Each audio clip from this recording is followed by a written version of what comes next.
ఈ నిర్మాణం పేరు ఎల్లోరా కైలాస దేవాలయం. 8వ శతాబ్దంలో రాష్ట్రకూట రాజకృష్ణ ఇది నిర్మించారు. హిస్టరీలో ఈ ఆలయం నిర్మాణం ఒక అద్భుతం. మామూలుగా ఆలయాలు పునాదుల నుంచి పైకి కడతారు, కానీ ఇక్కడ ఒక కొండనే ఆలయంగా మార్చారు. అయితే రహస్యం ఇక్కడే మొదలవుతుంది. ఈ నిర్మాణం పూర్తవడానికి కేవలం 18 సంవత్సరాలు మాత్రమే పట్టిందని. ఇంత భారీ నిర్మాణం ఇంత తక్కువ టైంలో సాధ్యమా? దీనికోసం కొండ నుంచి దాదాపు 4 లక్షల టన్నుల రాయిని తొలగించారు. అయితే ఈ 4 లక్షల టన్నుల రాయి ఏమైపోయింది?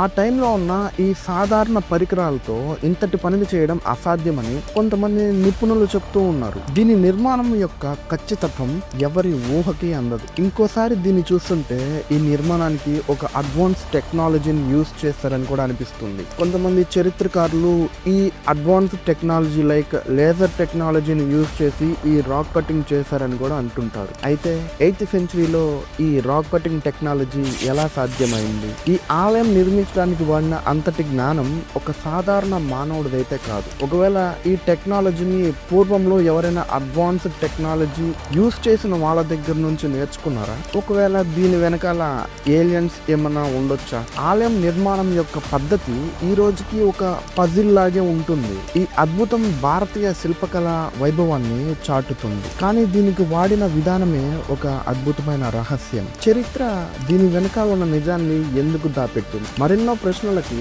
ఈ కైలాస దేవాలయం అనేది మౌనంగా ఉండిపోతుంది. దీని గురించి పూర్తిగా తెలుసుకోవాలంటే మన చరిత్రని తిరిగి రాయాలి. కైలాస దేవాలయం మనకు తెలియని పురాణ శక్తికి నిదర్శనం.